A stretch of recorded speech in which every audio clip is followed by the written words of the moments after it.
Hello, and welcome to STEM Job or Not. I'm your host, Christopher Williams. We've compiled a list of careers, put them on the board, and it is your job to figure out which is a STEM job. Are you ready? Yes. Which of these is a STEM job? Astronaut. Is astronaut correct? Astronaut is definitely a STEM job. The astronaut corps is made up of an amazingly diverse group of people with equally diverse backgrounds, including pilots, engineers, medical doctors, and even a veterinarian. There is one higher answer on the board. Do you have a guess? Scientist. Is scientist on the board?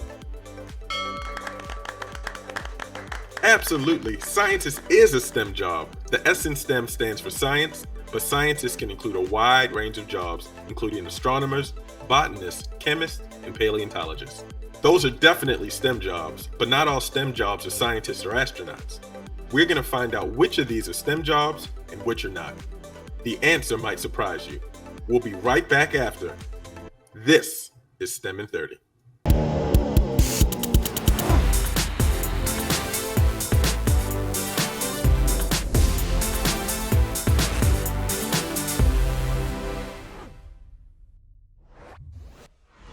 Hi, I'm Marty.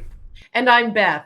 As you can tell, we are taking a deep dive into careers, many of them unexpected. But we will stitch them together to give you a complete picture of who and what a STEM job is.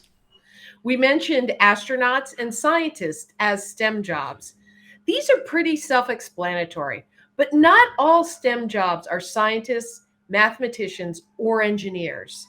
To help us learn about these unexpected STEM jobs, we are going to be joined throughout the episode today by someone who has one of these jobs. Randy Comrade Bresnik is a United States Marine F-18 pilot and NASA astronaut. He flew on Space Shuttle Atlantis on STS-129 and served on ISS Expedition 52-53 and was the commander of Expedition 53. He has conducted 5 spacewalks and has traveled over 60 million miles in space. Please welcome Randy Comrade Bresnik. Comrade, thanks for joining us today. I'm always happy to join you and Beth, Marty. Thanks. Comrade, tell us a little bit about the different types of astronaut training you have to go through. Well, there is a lot of training. First, you got to learn how to do public speaking, which is not something all of us are all that familiar with. We have to learn how to operate space systems and space equipment. We have to learn how to basically do plumbing in space. We have to take out the trash in space, vacuum in space. We have to learn orbital dynamics because we have to fly to a space station or fly to a spacecraft. We have to learn how to fly when there's no atmosphere and there's no wings on a vehicle. We had to learn different languages to be able to talk to our partners. There's such a myriad of things we get to do. It's really neat because it never gets old. There's always something new to learn. Comrade, how many people does it take to support all of that training? Thousands. I can't tell you, for every astronaut, that goes to space, how many tens of thousands of people that go into making that happen. It's from everybody that, designed the rocket to building the rocket to assembling it to launching it. That's one side. Then there's the scientific experiments that we do. Someone has to think up the experiment, get it approved, design it so it can operate in space, train us to do it, and then go do it in space. There's the people that work in the food lab that give us the food to eat because you can't take up stuff from the store all the time because it has to be able to be stored for a while. And so we have people that go ahead and make sure our food is ready to eat, and also the fact that when you go to the store, food's heavy, it's got all this water in it. So they dehydrated it, and all we do is, actually rehydrate it when we're up in the space station. There's folks that work in mission control 24/7 that, the entire time the space station's been up there, now 21 years, continuous human presence, entire flight control team of all the disciplines it takes to make sure the space station can operate, and a flight director, they're there 24/7, 365 days a week. They're always there. And they have people that back them up. That's just a small, smattering of folks that make it possible for astronauts to do work in space. You have to go through some very specific training, and some of it is in an airlock simulator. Can you tell us about that? So spacewalks are some of the pretty much the most dangerous stuff we do when we're on a space station mission, other than leaving Earth and going back to Earth. But while we're up there during a mission, going outside in the spacesuit, which is your own personal spacecraft, and has to give you air to breathe, scrub the CO2, keep you warm enough when it's cold and cool enough when it's warm. It's the most dangerous stuff we do. And so we have a fully mocked up airlock down here in the Johnson Space Center that has all the exact same hardware. The only thing it doesn't have is no gravity. And so we get the actual suits in there. We get the same crew members going to be, suiting someone up, the same crew members going to be getting in the suits. And we practice called prep and post, preparation for the EVA and post EVA. Comrade, how much trust do you have in your spacesuit, and do you ever think about the people that made it? Oh, it's complete trust. It's no different than trusting an airplane you're going to get and fly, or a rocket ship. I mean, it's just a lot smaller. It only weighs 300 and something pounds. So when you see those pieces of equipment and you visit the companies that make them, you're just very thankful for all those folks who are experts in that one particular system that allows us to have these repeatable EVAs and do them safely. It's amazing, and those people are just absolute artisans with that piece of equipment. Spacesuits have come a long way since Alan Shepard's flight. They have to be strong enough to stand up to the rigors of space, but flexible enough to allow astronauts to do their jobs. They have allowed humans to walk on the moon, fly untethered in space, and assemble the International Space Station. But one of the STEM jobs you might not think of are the seamstresses who built the suits. They have been so important that their story will be told in the new Destination Moon Gallery at the Smithsonian's National Air and Space Museum. Their story starts with the earliest space flights and continues today. My name is Joanne Thompson, and I worked on the spacesuits for Apollo 11. Being in the room sewing was very intense. The gloves that I worked on were very small pieces, and we had to meet a tolerance of a 32nd inch of an inch in most places. So everybody was trying to do their best because we knew a man's life depended on it. I did have to sacrifice a lot of time with my family. I had 2 small daughters, so yes, it was difficult. Occasionally we would get to meet the astronauts if they came to the plant to have a fit check. Oftentimes they gave us autographed pictures of themselves. They talked with us and answered questions. It made the job a lot easier because now we met the guy that's going to wear the suit. It made our job so very real. And when I look at the moon these days, I remember, wow, a man was up there with my gloves on. My name is Amy Ross. I'm the lead spacesuit developer at NASA Johnson Space Center. Well, the spacesuits today are going to be both different but also very similar to the Apollo spacesuits. Some of the basic principles of keeping someone alive when you go to space are the same today as they were during Apollo, and we learned those lessons from them. But we are doing different things and going different places than Apollo did with a spacesuit. For example, we're going to the south pole of the moon where they have lunar craters that are forever in shadow, so they're very cold. And we've never designed spacesuits to go in places like that before. And then also, because we're going to be staying for longer periods of time on the moon, months rather than days, our spacesuit needs to be much more durable and much more mobile to address the different situations you might find. For example, if a lunar rover tire needs to be changed, or if you have a crew member who gets injured and that you need to help, then we need to be able to do those things as well. Another part of training astronauts do is underwater in an enormous pool. The pool is 202 feet long and 102 feet wide. It's 40 feet deep and holds 6.2 million gallons of water. To put that into perspective, an Olympic swimming pool is 164 feet long and 82 feet wide and about 10 feet deep and holds 660,000 gallons. So the Neutral Buoyancy Lab would hold over 9 Olympic-sized swimming pools. Or it would hold 2,348,485 kitty-sized pools worth of water. It contains full-scale mock-ups of the International Space Station, and in the past has had full-scale mock-ups of the Space Shuttle payload bay and the Hubble Space Telescope. Those divers are a vital part of the training, but not the only job that prepares astronauts. Beth got a chance to visit the Neutral Buoyancy Lab in Houston, Texas, and learn a bit more about the team of people it takes to train astronauts for spacewalks. I'm in the Neutral Buoyancy Lab at the Johnson Space Center in Houston, and I'm joined by Travis Fitzgerald, who is the Chief Training Officer here. Thank you so much for being here with us today. Happy to be here. What is this? It looks like a great big pool, Travis. What's going on here? That's actually exactly what it is. It's a great big pool that we use to train the astronauts on how to do spacewalks.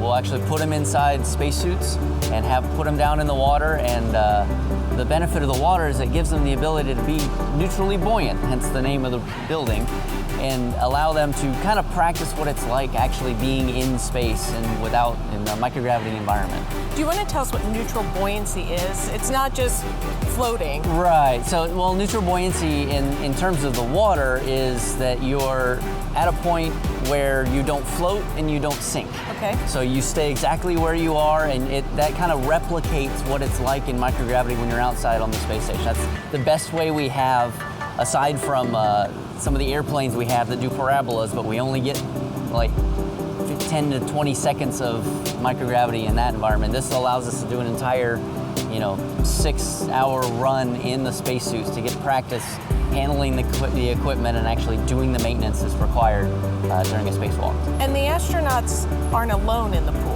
Right, so we've got the 2 astronauts in the pool in suits, and then they've got a whole host of divers down there with them, just in your normal scuba gear, that are watching them, making sure they're safe, that are carrying their tools around and handing them tools when they need it. And also, for some things like when we broke up where the space station is, the divers will actually say, okay, you're gonna translate from this part to that part. You can't actually do that in the pool, so we're gonna pick you up and swim you over to this next part and put you on. How many people does it take to run a dive here? A lot. It's actually working in the pool and up in the control center and all that. It's probably 40 or 50 people doing this, in addition to all the support personnel that it took to schedule it, to prepare everything, get everything ready to do one run. Thank you so much for joining us today. This was really fascinating. Well, I'm happy to be here. NASA astronaut Mark Vande Hei has spent a long time in space.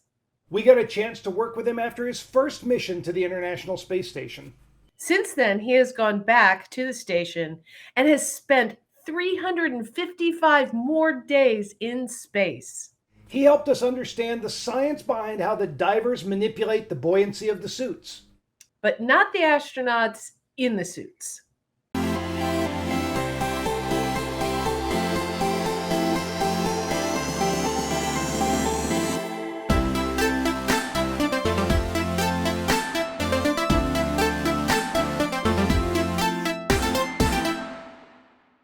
We're joined by NASA astronaut Mark Vande Hei. He spent 6 months on the International Space Station and did 4 spacewalks. Mark, how do you train for a spacewalk on Earth? On Earth, we use one of the largest pools, if not the largest pool on the planet, in the Neutral Buoyancy Lab. It's 40 feet deep, 100 feet wide, and 200 feet long, with a full-scale mock-up of the exterior of the space station, which is where we work. Now, we actually got a chance to see you do some of the training in the Neutral Buoyancy Lab, and so we've got an experiment here we want you to help us with to kind of learn how that works. So what we have here is just a simple bottle filled with water, and we have put a ketchup packet inside. Now, right now, there's a small air bubble inside that ketchup packet. And Mark, if you give this bottle a squeeze, we will increase the pressure in that bottle, and we'll see what happens. That ketchup packet is going to sink down because we've increased the pressure inside the bottle. That air bubble gets smaller, increases the density, and it goes down. Now, if you let go of the pressure, it'll come back up. And in the Neutral Buoyancy Lab, that ketchup packet would kind of float in the middle because you've got it so it's not going down, it's not going up, it's just floating there in the middle. Mark, how does this compare to the training in the Neutral Buoyancy Lab? So if you imagine this ketchup packet being an astronaut in a spacesuit, to get that person to be neutrally buoyant, to stay at the height that we'd like, we actually have divers that stay around the astronaut who's training, and they'll add weights to different parts of the spacesuit to change the mass associated with that system of the astronaut and the suit. Mark, when you're in the pool, the suit floats but do you? No. No, in fact, that's one of the things that makes that training sometimes very uncomfortable. You're basically in that spacecraft of the suit, riding along inside of it. So if you're upside down, the suit floats nicely, but all of your weight could be sitting on your shoulders as you're upside down. And how does that compare to an actual spacewalk? Is a spacewalk more comfortable? The spacewalk is more comfortable once you get over the sensation that you're 250 miles above the Earth with nothing between you and the Earth but the visor. In fact, that's one of the things we have to train for, because I was used to having to overcome water resistance in the pool. But in space, once I started myself moving, I didn't have to keep adding force to keep myself moving. Nothing was going to stop me. Now this is an experiment that you can do in your classroom. You can do some Cartesian diver training, and all of the other students will have to catch up. The food the astronauts eat requires a team of people to prepare to send into space. Scientists, technicians, chefs, people to package it, and people to figure out how to keep it good for long periods of time. Marty got a chance to visit the Space Food Systems Laboratory at Johnson Space Center to learn more about the food the astronauts eat in space.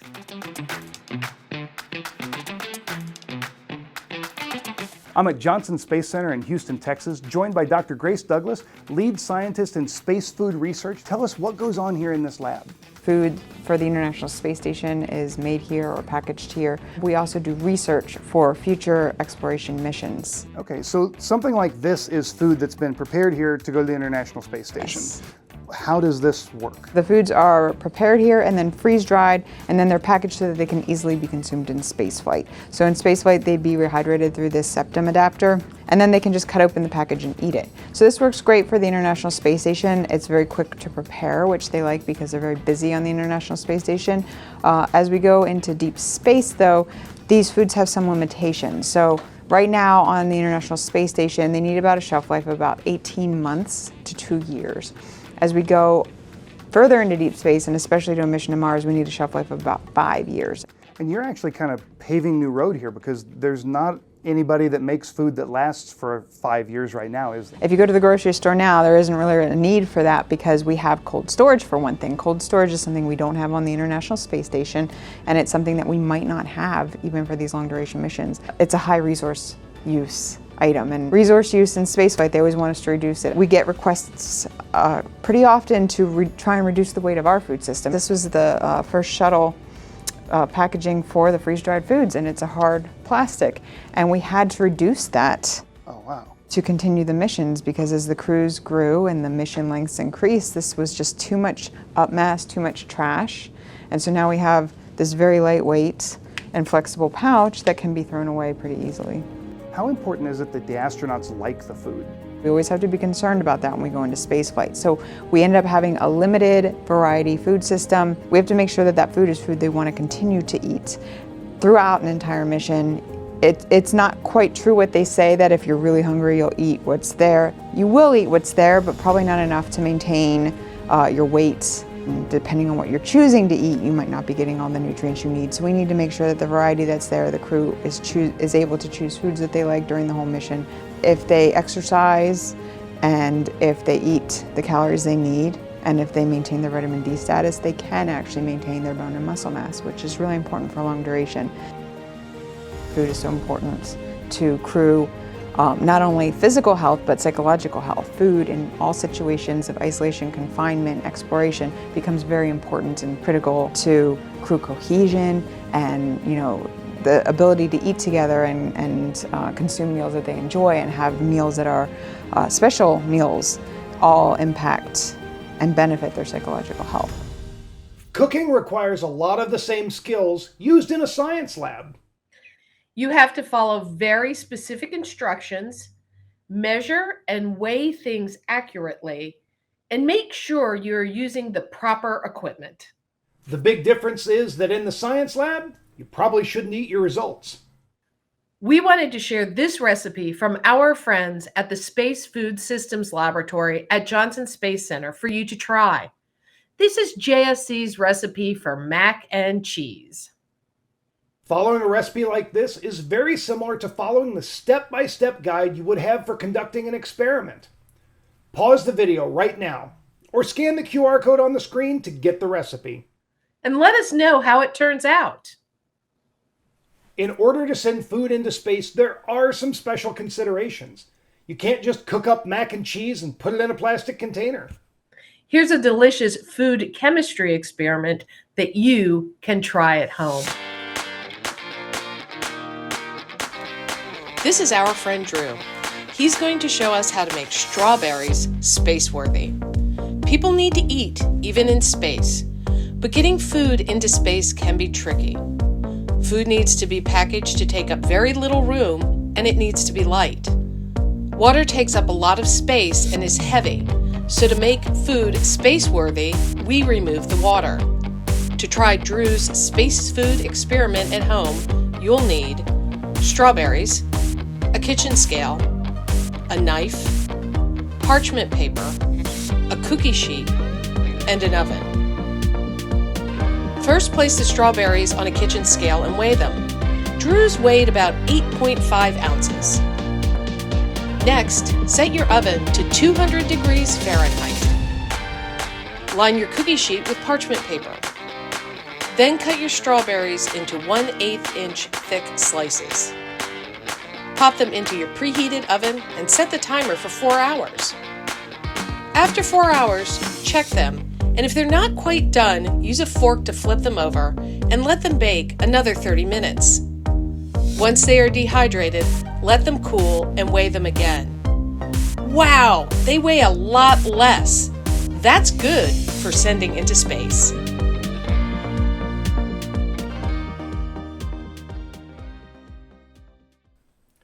Another way astronauts are able to share their experiences with the public is through photography. Comrade got his start into photography from his grandfather, who was Amelia Earhart's photographer. Comrade, can you tell us about the photography project you did from space? Every chance I can to kind of capture, the beauty of the world or the people that are in it, I do. And that led me to my second, space flight, where I had an opportunity. I was going to be living in space for 6 months aboard the International Space Station for expeditions 52 and 53.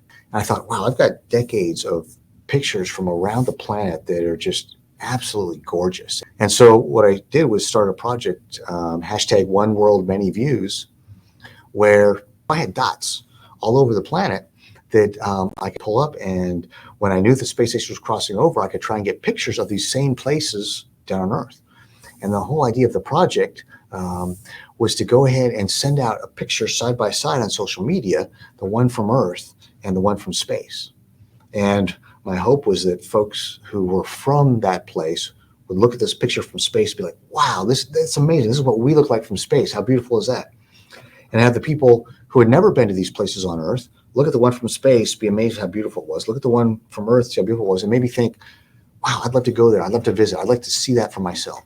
And hopefully, maybe bring the world a little closer by that project. Astronauts are not the only photographers that NASA employs. Let's meet one of their amazing Earth-based photographers.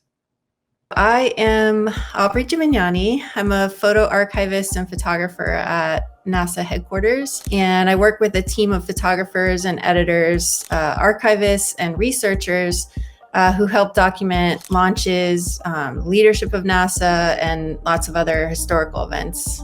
My dad gave me his old manual camera probably when I was about 11. I just fell in love with it. I just never stopped. I pretty much took any photography class that I could take growing up. So I went to a lot of summer programs that had all kinds of arts, but a lot of photography. I worked in the lab printing pictures for a while, but then I also went into sales and was selling cameras. One of my favorite things to do was, like, students would come in and I would go crazy telling them all the details about the manual cameras. I love space. I've always thought space and NASA is really a cool thing. So when the job opened up, I applied for it. I've definitely developed this thing now where I used to get really nervous beforehand, and it would kind of mess me up. So I started realizing that, anxiety and stress is just another version of excitement, and that I get to go and capture images of these amazing events that not that many people get to see. And so I just started trying to turn it into, in my mind, this is super exciting. I'm really nervous, but it's exciting, And that helped me a lot to calm down and sort of enjoy the moment. In photojournalism, what you're trying to do is tell a story. So as many ways as you can tell that story is what you're aiming for. So it definitely makes it easier when we have more than one person that's there, because you can be in a lot of different locations at one time. For example, like you want to show the crowd's reaction to something, or you want to show the launch, or you want to show it from out in the wilderness somewhere, or from far away, or you want to show the administrator and their reaction to what's happening. Something you learn along the way that you either got it or you didn't. When you do, yeah, it's satisfying. It feels good that you got what you needed. We know that NASA seems to think of everything, and that includes smells on the space station. This may be one of the weirdest STEM jobs that you have ever heard of. Smeller. George Aldrich is a chemical specialist at NASA White Sands Test Facility in New Mexico. And while smeller isn't his official title, he has conducted over 850 smell missions for NASA. They have a volunteer panel of 25 people whose job it is to smell things before they're sent into space. George has been on this panel for 45 years. He has even earned the nickname of Chief Sniffer and Nostradamus. It is a big deal. So much so that in the 1970s, the Russians had to abort a mission shortly after liftoff because of a bad odor in the capsule. NASA uses humans instead of dogs or electronic noses because they help better predict if something will impact an astronaut. NASA has developed a detailed procedure to have smellers from the panel smell different things and give them a rating. While Aldrich volunteers for these tests, his official role is to test the toxicity of objects before they go into space. They check almost everything, down to the shaving cream the astronauts use. Comrade, thank you so much for joining us today and helping us see all of these unexpected careers at NASA. Well, as Beth and Marty, as always, it's a pleasure to join you all. There are so many opportunities at NASA. Whatever you are interested in, there's something in human spaceflight or even non-human spaceflight, robotic spaceflight, that it's a precursor for the human missions that you can be involved in. We've got veterinarians who are astronauts. We've got musicians that are now astronauts. And when you think about going to the moon and going to Mars and these longer flights where we're not going to be living here on Earth, we're going to need all kinds of people. Do we need a psychiatrist on the Artemis mission to the Mars? Do we need a plumber? Do we need somebody that has varied skills in all kinds of areas that we haven't thought of yet? Do we want to have a poet on board? We've got all kinds of opportunities now and in the future. So whatever you're interested in, follow that passion, get educated in it, and see where it takes you, because it's something that we could use maybe on planet, and certainly, something we can maybe use off planet. So as always, thank you all for allowing me to join you. Always watch STEM in 30. Let's check back in on our game show and see how we did.